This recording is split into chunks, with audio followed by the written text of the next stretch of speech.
It's a familiar threat we face every single year. Wildfires ripping across the American West. You've worried about wildfire before? Oh yeah.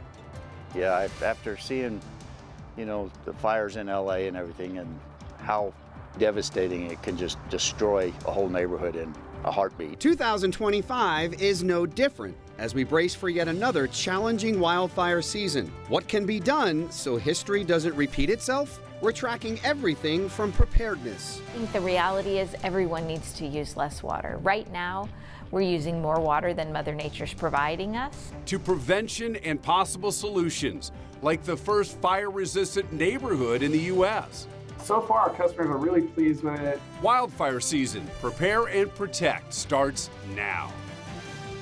Thank you for joining us for Wildfire season, prepare and protect. I'm Dana Wagner. And I'm Bill Bellis. The burn scars scattered across our landscape tell a story, and we are certainly no stranger to disastrous wildfires. Seasons are getting longer, hotter, and starting earlier. So we start our coverage tonight in California, where this time last year, firefighters were already very busy. Liz Gonzalez reports from our sister station in Fresno. 30 years in the military, and I've been overseas, and I've seen some devastation. And I thought this was a war zone. 2024 was a year that put California's firefighters to the test. A vigorous, a very, very strong fire season. The Park Fire to the north, the Burrell Fire in Kern County, the Lightning Complex Fire in Fresno County, and dozens more burning a combined 1 million acres. The interesting thing was it started early. It started in April. We were burning, and unusually, we were burning in the north part of California. Generally, you wouldn't see any kind of fire until maybe late May, early June. With conditions, Acuna says, were years in the making. It really is a build-up since 2021. You have a look at all these incidents where we had large amounts of water falling from the sky, allowing for large amounts of fuel, which we'll define as grasses and brush. If it doesn't burn, then the next level of growing and dying lays on top of it, and on top, and on top. And it ends up being essentially like a haystack. And that haystack, combined with high winds, led to the perfect storm just days into the 2025 season, as wildfires tore through the Southern California coastline in Altadena in Los Angeles County. The Palisades and Eaton fires destroying a combined 37,000 acres and more than 16,000 structures. CAL FIRE, as large as it is with 12,500 employees, is not large enough to fight all the fires. So reinforcements called in from across the West and beyond, and a greater investment from Sacramento, at least for now. We did bring on a lot of firefighters on an emergency hire. Whether or not that is a permanent item is something that the legislature will have to take up, because of course we do follow the budget. One of the hardest hit states in the West last year, Oregon. State saw a record 1.9 million acres burned in 2024. The state's 10-year average is 640,000 acres per season. At least 42 homes and 132 other buildings were destroyed. Oregon Governor Tina Kotek invoked emergency orders a record 17 times to mobilize resources. Costs exceeded $350 million. Nevada's wildfire season was nowhere near as bad. Last year, just under 100,000 acres burned across the state. 299 of those fires were from natural causes. 410 were caused by humans. The word wildfire implies that fires happen in the wild, right? Removed from most population centers. But across the West, emergency leaders are increasingly warning about a newer kind of battle. As Lincoln Grays from our sister station in Salt Lake City explains, urban fires also threaten our cities. Across the American West, more and more urban city dwellers are thinking about fire danger. The first year we were here, I was like, it's crossed Marie Riker's mind. Well, maybe a little bit in the summertime when all the green weeds turn brown. As well as the mind of her neighbor. About 28 years. Randy Hansen. These weeds here on the hillside here just start to get out of hand. Marie and Randy don't live in typical wildfire country. A suburban Salt Lake City neighborhood, far from deep forests or rugged hillsides. A major freeway 100 yards away. But across the street, the Jordan River Parkway. A peaceful, tranquil place most of the time, but where vegetation can dry out and become fuel for wildfires. You live in the middle of the valley, basically, right? You're far from the mountains. Right. But you've worried about wildfire before. Oh yeah. Yeah, after seeing, the fires in LA and everything and how devastating it can just destroy a whole neighborhood in a heartbeat. The Los Angeles wildfires are the most recent example of how flames can race through urban neighborhoods. At least 30 people were killed. More than 18,000 structures, mostly homes, were burned. A year and a half earlier, a wildfire destroyed Lahaina, Hawaii, killing more than 100. And a year and a half before that, the Marshall Fire roared across neighborhoods near Boulder, Colorado, killing 2 and burning more than 1,000 homes. All these fires started as wildfires, which then moved toward neighborhoods. But then it moves into something that is very different, and that is that structure-to-structure ignition. Brent Olson is Division Chief of Wildland Operations for Clackamas Fire, a department in suburban Portland, Oregon. His agency very nearly had a worst-case scenario in the fall of 2020, when historic wildfires came close to major population centers. 500,000 people were under some level of evacuation order. We really didn't think it could happen to us, and it did. Olson says that if fires reach urban areas, spread by extreme conditions, everything changes. And at that point, I no longer term it a wildfire and what we traditionally think of as trees and brush and things of that nature. It really morphs into that more closely aligns with an urban conflagration. Crews are somewhat powerless when a fire reaches that point, but that doesn't mean urban areas aren't trying to prepare. The 2020 fires led Olson's agency to create a 20-person Type 2 strike team. It was the first such wildland hand crew set up by a structural fire department in Oregon. We've just onboarded and started their initial training for the 2025 season. Elsewhere in the West, like Las Vegas and its hot desert climate, vegetation fires are somewhat less common.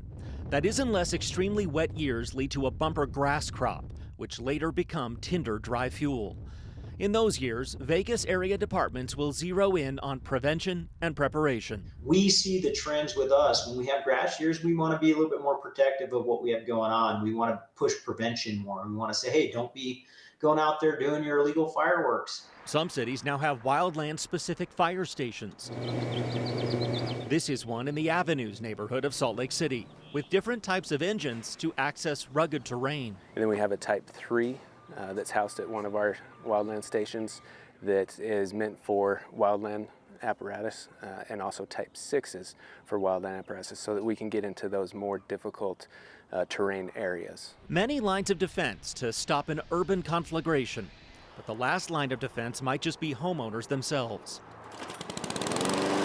While Marie loves living across from the river, she has occasionally wondered if bad behavior might prove disastrous. We get a lot of walkers through here, and I guess if somebody's smoking and drops their cigarette, I guess it could be. Started burning up that way. Randy worries much more.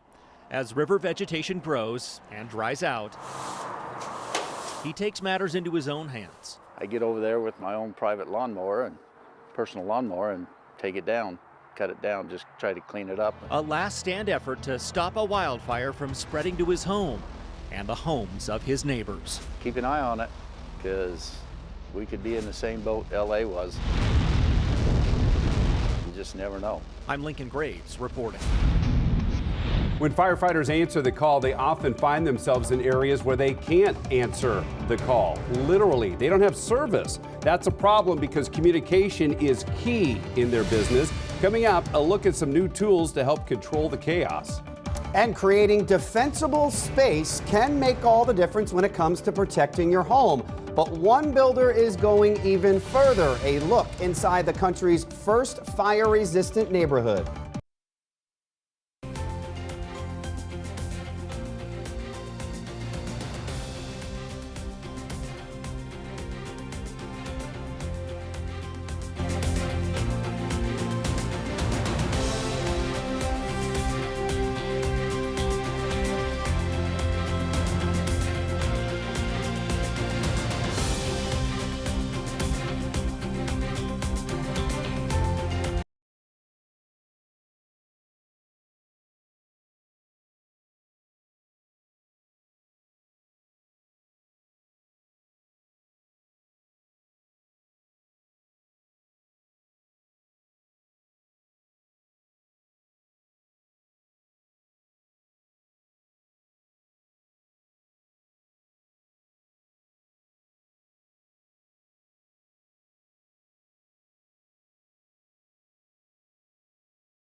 As wildfires grow more extreme and unpredictable across the West, communication can be the difference between control and chaos. This year, federal crews are deploying new tools developed at the National Interagency Fire Center in Boise. Scott McClendon from our sister station in Boise explains these tools are designed to cut through the noise and keep teams connected when seconds matter most. The moment a wildfire sparks, every second counts. But in the chaos of smoke, terrain, and distance, communication can fail, and when it does, lives are at risk. At the National Interagency Fire Center, a new generation of communications gear is changing that. They're called RICS kits, and they're helping wildland firefighters stay connected, even when traditional radios can't. The current radio system we have that we support out of NICD here is designed for the rugged terrain. It's designed for the adaptability to be flown or, solar powered, however we got to do it, set it up on the rugged top mountain. Jason Bruce leads the National Interagency Incident Communication Division. His team built and deployed the kits based on feedback from the field, where crews routinely ran into problems coordinating across agencies, frequencies, and jurisdictions.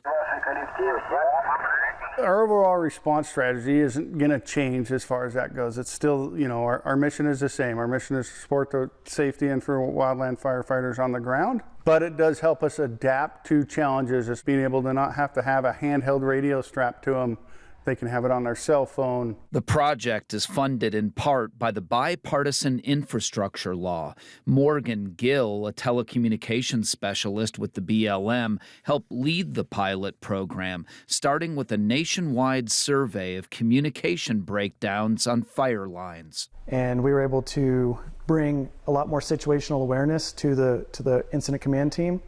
And they also were able to transcribe, record, and log all of the radio communications that happened on the incident. We were also demoing another feature where we had crews that weren't native English speakers, and we were able to real-time translate their radio communications to English and then English back to their native language as well. Those emergencies, called incidents within incidents, are when things can go dangerously wrong.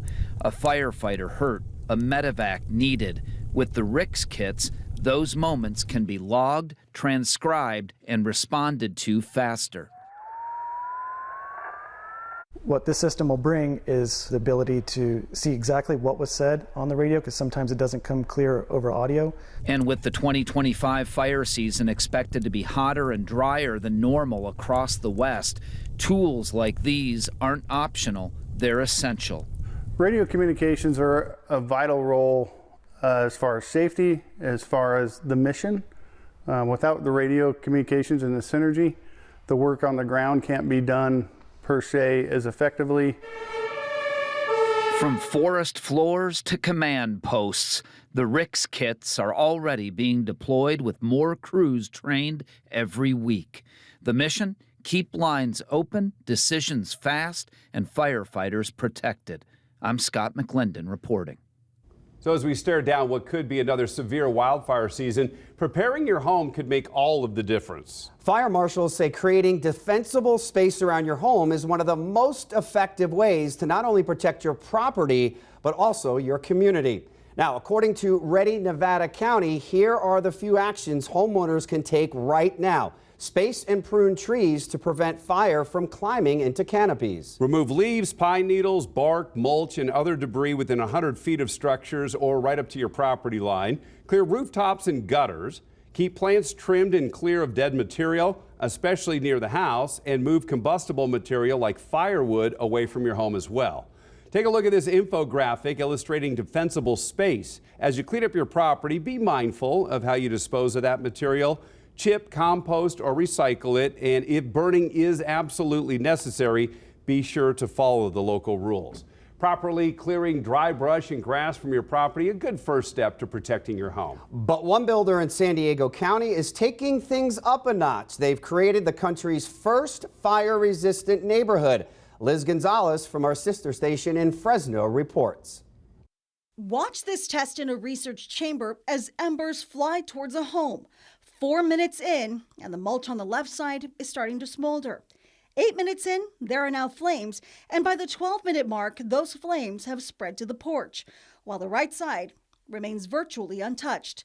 The difference? It's following standards developed by the nonprofit Insurance Institute for Business and Home Safety, or IBHS. Their program takes that to a little bit of a different level. Steve Ruffner is the president of KB Home Coastal, the company behind the country's first fire-resistant and fire-prepared neighborhood in Escondido. We are building in a very high fire zone because we're at the foot of a mountain, or basically a hillside in San Diego County. But all 64 homes in the Dixon Trails neighborhood are designed to protect against direct flame contact, radiant heat, and embers. They feature Class A fire-rated roofs, non-combustible gutters, upgraded windows and doors, and ember and flame-resistant vents. And then the eaves are stuccoed so that embers can't get up into the attic. So there's no open eaves. And then the vents are all the fire-resistant 1/8-inch mesh, which prevents embers from going into the vent structures. They also feature fences made out of metal instead of wood, which can catch fire, and a 5-foot buffer zone around the home.